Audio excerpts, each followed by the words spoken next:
Hola, ¿qué tal? ¿Cómo les va? Bienvenidos, bienvenidas a otra edición de Los Lugares de la Memoria, este programa que hacemos junto a Mauro Perrone, a Not Producciones, a Mario Sosa, a Lucas.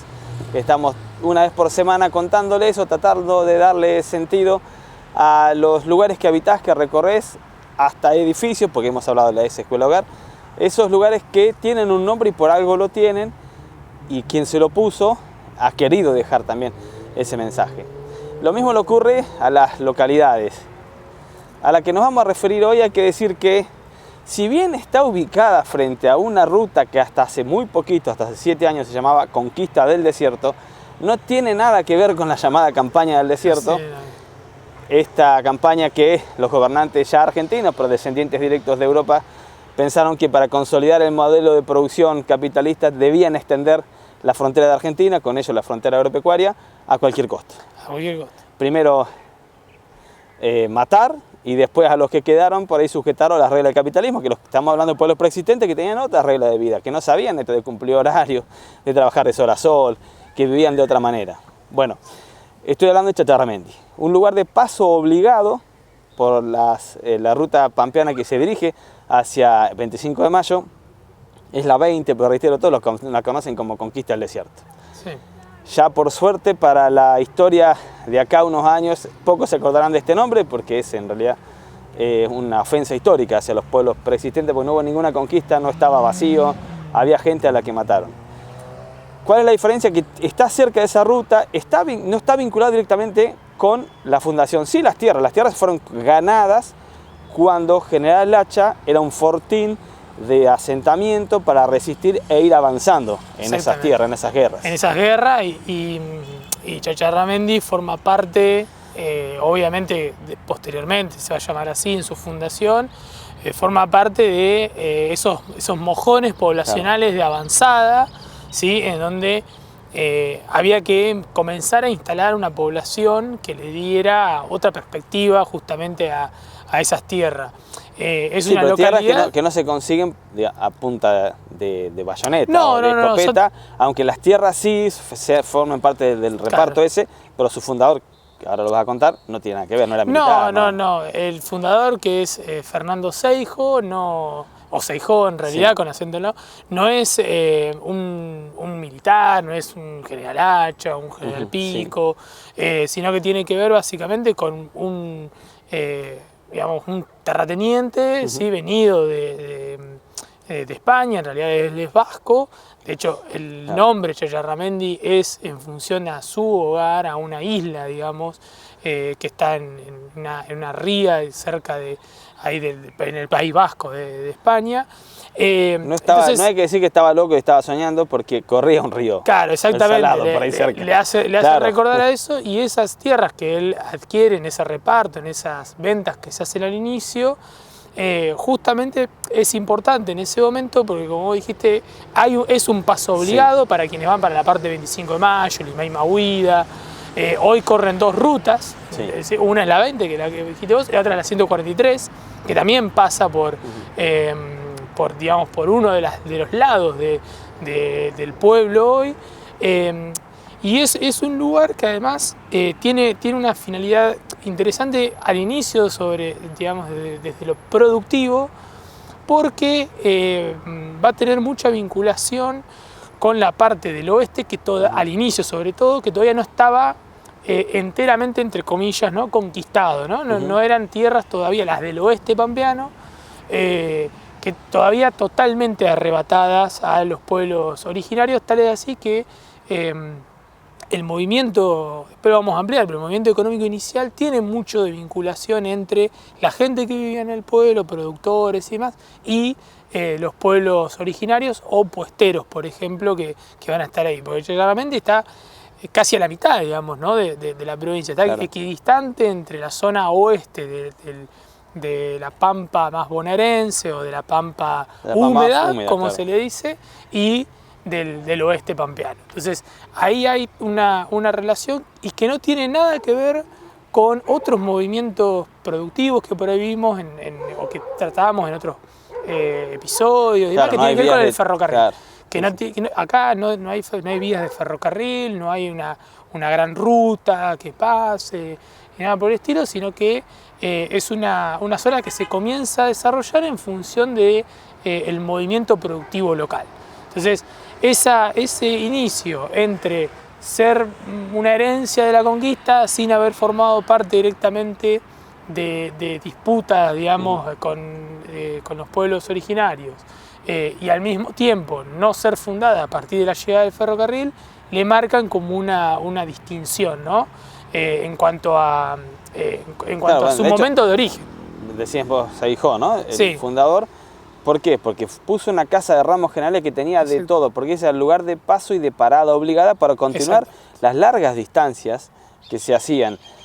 Hoy está la estación de servicio, en el mismo lugar o en la zona, hoy está el poblado, pero el origen era ese, era un lugar para facilitar la circulación de un comercio que era distinto, porque justamente yo lo dije un poco en broma, no es que estaba loco, el río Salado corría cerca, era otra producción, nada que ver, no era el desierto que tenemos hoy en esa zona, y no digo desierto por los pueblos preexistentes, sino por la cuestión de la tierra, del suelo, la seca, como tiene hoy, y nunca fue muy poblado, aún en tiempos de obreros golondrinas, por ahí crecía, pero hoy, por ejemplo, vamos situando históricamente, 20 de junio de 1901 es la fundación formal. Sí, la fundación formal es esa. Sí, esa es. Básicamente. Porque abrió el comercio. Porque abrió el comercio y porque junto donde abrió el comercio, como era básicamente la única institución, por así decirlo, entre muchísimas comillas que había, allí dice, bueno, ya que está el comercio, acá ponemos también la caseta de correo y el juzgado de paz, digamos, ¿no? Que como también dijimos en otro momento, son como las instituciones que marcan esa impronta inicial. ¿Por qué? Porque bueno, había que llevar entre justicia o la policía sobre todo, ¿no? O sea, bueno, si hay quilombo, en algún lugar hay que jugar, en algún lugar hay que procesar, además, papeles, registrar... El ordenamiento, el registro tiene que ver con la seguridad también. Registrar a las personas que allí se van a sentar, etcétera. Registrar a los trabajadores, por ejemplo, el movimiento que pasa por ahí. Y lo que hoy se conoce como la pulpería de Chacharramendi, tiene varios nombres, pulpería de efecto, porque bueno, ahí después vamos a hablar, etcétera, era el lugar, el epicentro, que en realidad hoy, si lo vemos desde el lado de la entrada del pueblo, está atrás, digamos, del pueblo. No está en el centro, en el corazón. Porque la ruta pasaba por ahí. Porque, la ruta no es la que vemos hoy. El pasaje para Chacharramendi daba muy cerca a la cara opuesta del pueblo de hoy, que es donde estaba la pulpería. Que es donde está la pulpería. Donde estaba el comercio. Bueno, hoy las rutas, los trazados fueron por otros lados. Una pulpería que adquirió para la historia el nombre no del dueño inicial, no del fundador, pero bueno, de esas cosas las vamos a contar. Cosas que rescatamos cada vez que hacemos una emisión de los lugares de la memoria. En el segundo bloque continuamos.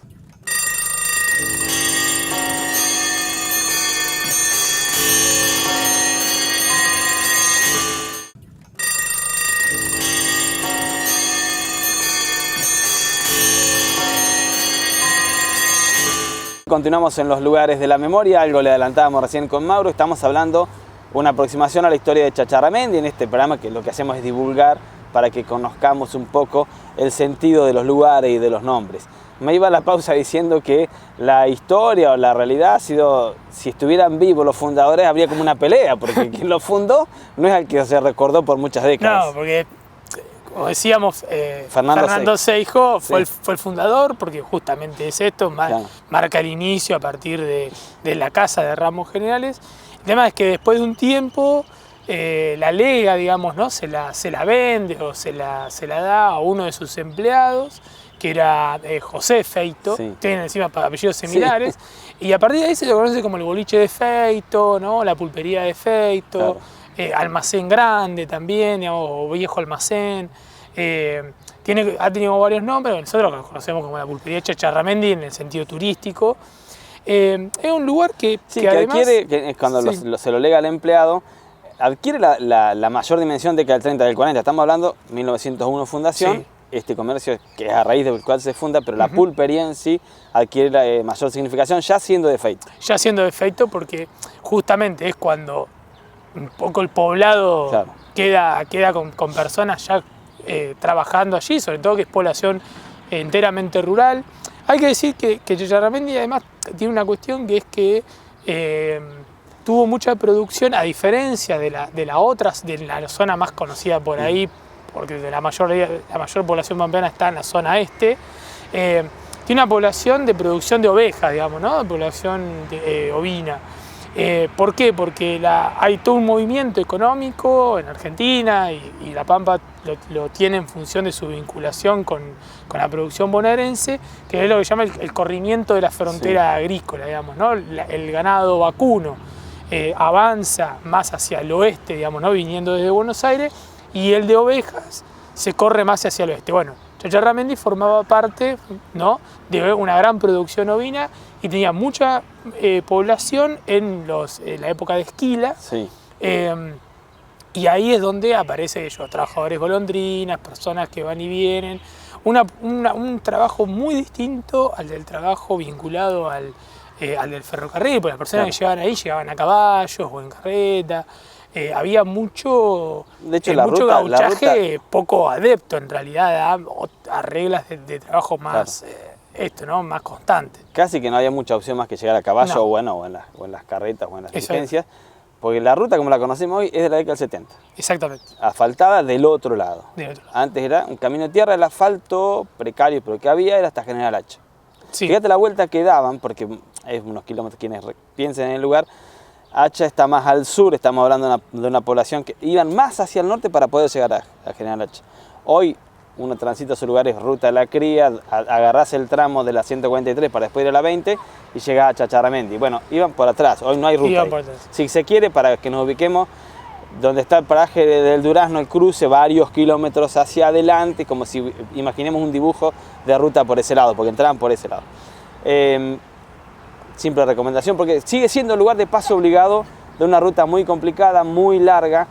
Si no hay nafta en Chayarramendi, no confíen en la reforma. No, porque es una cuestión de abastecimiento, es de una cómo cuestión de va abastecimiento. llegando. Y además esa parte en su momento tenía, además, digamos, de la vinculación con la parte del 25 de mayo, Limay Mahuida y demás, es un lugar que prácticamente, y lo decíamos respecto a la pulpería, en donde allí prácticamente sucede de todo. Claro. Digamos, allí hay no solamente la producción del propio lugar, digamos, de propia zona, que es la producción lanar, o la compra de cueros y de plumas de avestruz, por ejemplo, a los pueblos originarios, algunas comunidades que todavía seguían allí y que seguían con su modo de vida y comerciaban con la Casa de Ramos General, o los conocidos como puesteros del oeste hoy en día.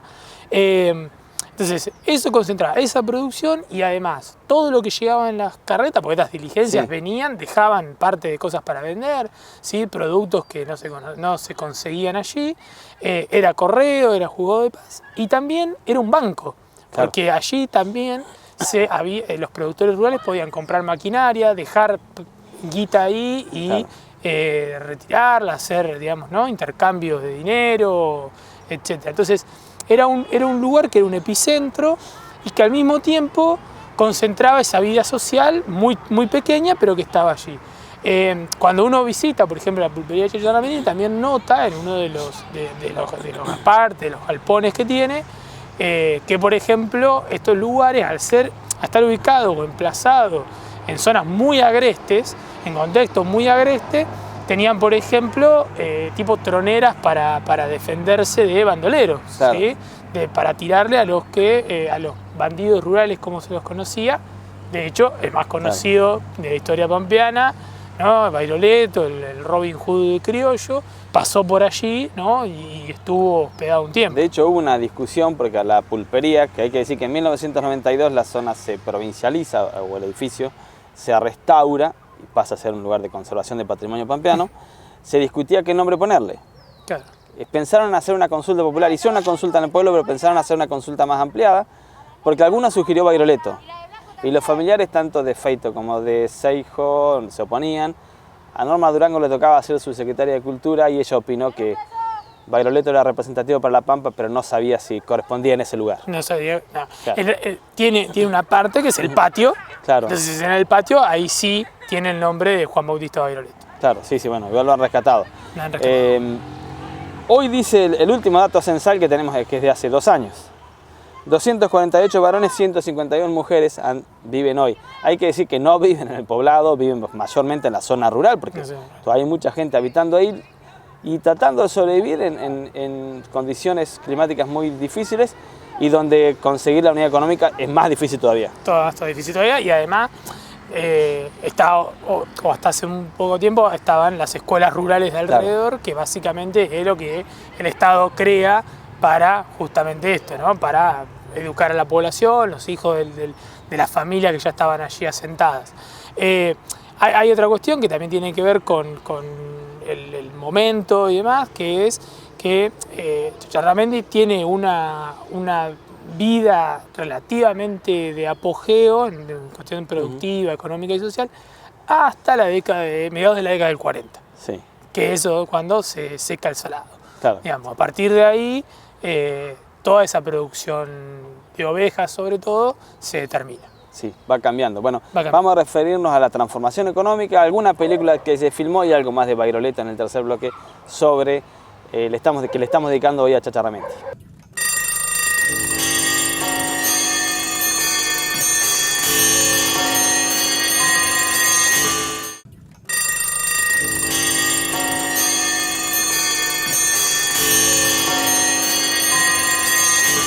Continuamos en los lugares desde la memoria. Hoy estamos tratando de aproximarnos un poco a los orígenes de Chacharramendi y al tránsito en su historia y hasta la actualidad. Lo decía Mauro en el bloque anterior, que hay un cambio económico producto de la seca del río Salado. Sí. Cambio absoluto, ¿no? Sí, hay en realidad como dos etapas, sucesos anteriores. Claro. Uno es una nevada que se da en los años 20 y la otra es una lluvia de ceniza que se da en los años 30, junto con algo que también ya hemos hablado, un fenómeno que se dio, que es una sequía durante la década del 30. Pero fundamentalmente el hecho de que el río Salado haya dejado de correr permanentemente a partir del año 47 marca justamente esto, el fin por lo menos de una etapa productiva. Hoy tiene un movimiento ligado a otras actividades, ¿sí? También rurales, también productivas, ganaderas, pero de ganado vacuno, pero nada que ver con lo que fue en su momento. En su momento, que les convenía el ganado lanar, pero también peleaban contra el puma, claro, que estaba mucho más extendido en su población en esa zona, en todo el territorio de La Pampa. A la vaca no se la anima tanto. También el cambio de la transformación, porque es más grande el animal. El puma es un depredador natural de las ovejas. Pensemos que es una zona mucho menos deforestada, tal vez no sé qué tanto, pero es un poco más verde, producto del río.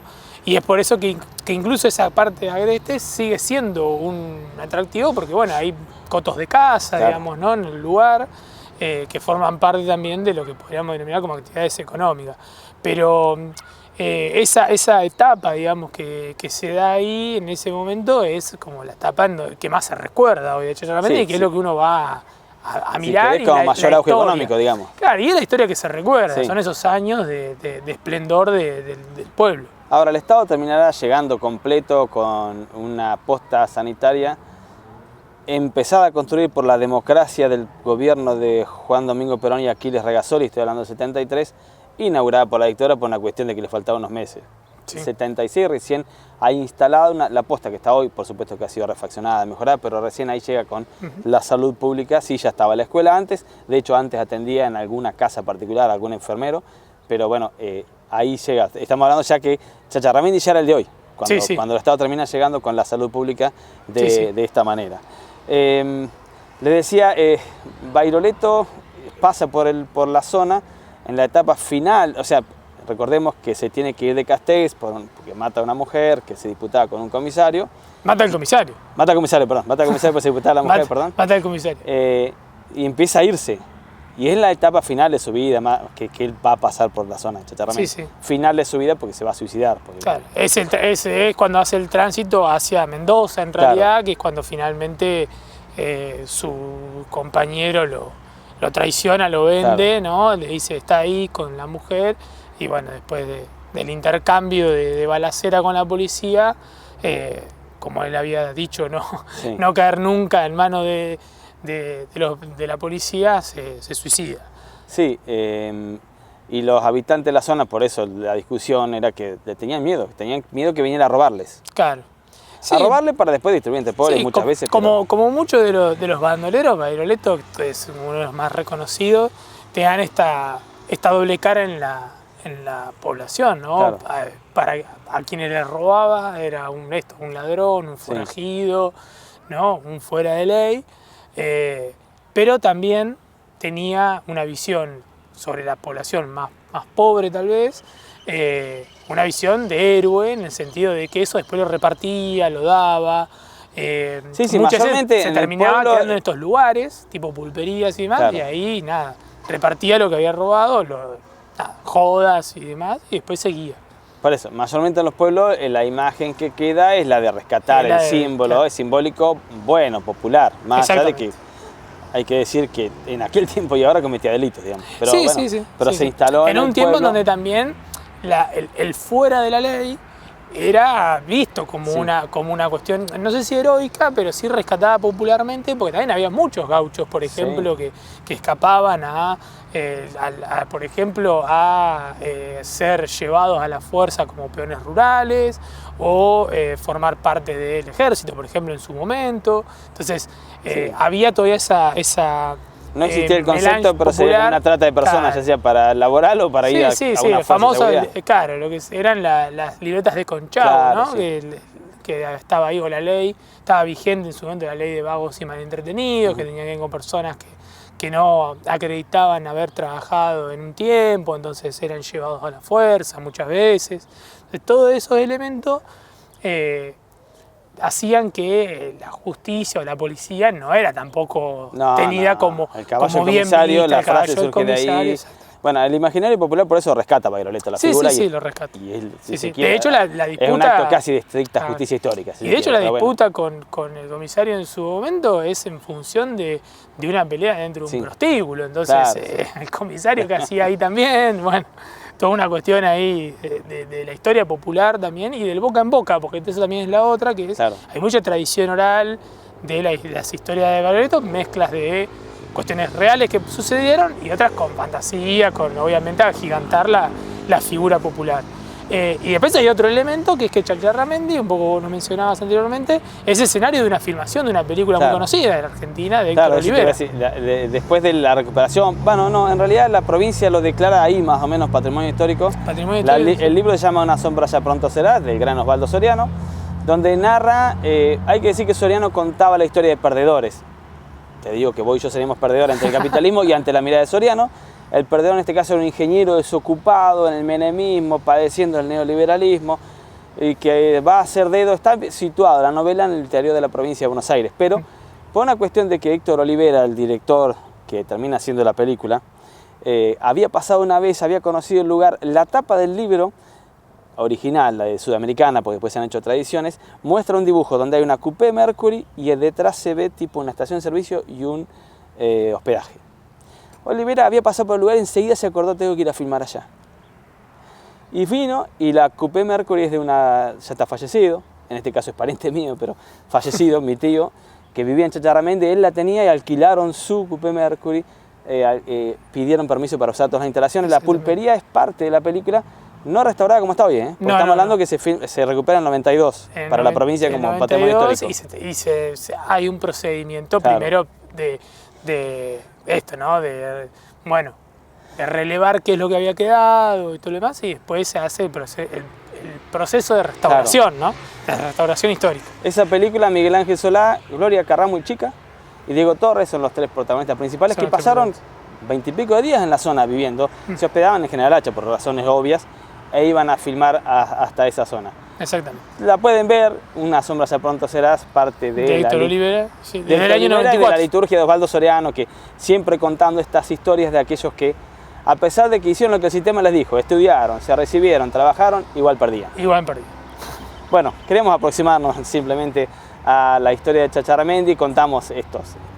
Bairoleto y la película son, si se quiere, dos hechos que lo han hecho trascender en las esferas culturales y nacionales. pero Pero claramente es un no es parte claro. no es el origen del pueblo, claramente. Y pero que es un gran lugar para visitar, Claro. para reconocer también nuestro territorio, que es mucho más amplio muchas veces que la ciudad en donde vivimos, o los poblados, y para reconocer también a la población que aún sigue viviendo allí, que lo hace a pesar de tener no las condiciones Claro. que por ahí se tienen aquí en Santa Rosa o en otras localidades más importantes. Y como en el origen, y con esto cerramos, sigue siendo un lugar de paso importantísimo. Importantísimo. Cuando encarás esa ruta, que ya no se llama más, por suerte, tiene el nombre de Dos Camioneros hoy, y conquista el desierto, pero todos todavía la recuerdan como así, es uno de los lugares obligados para abastecerte si no lo hiciste en hacha. Exacto. Y los que hacen la ruta de la cría, que esquivan hacha, van por el Acentuá y Durazno, ahí directamente paran ahí o no llegan. Porque Exacto. la distancia hacia 25 más, donde está Es muy largo. mayores cantidad de comercio y mayor abastecimiento, es larga. Mauro, nos reencontramos la próxima semana. Lo mismo le decimos a quienes nos están viendo. Sigan a la Televisión Pública Pampeana. Hasta la próxima semana.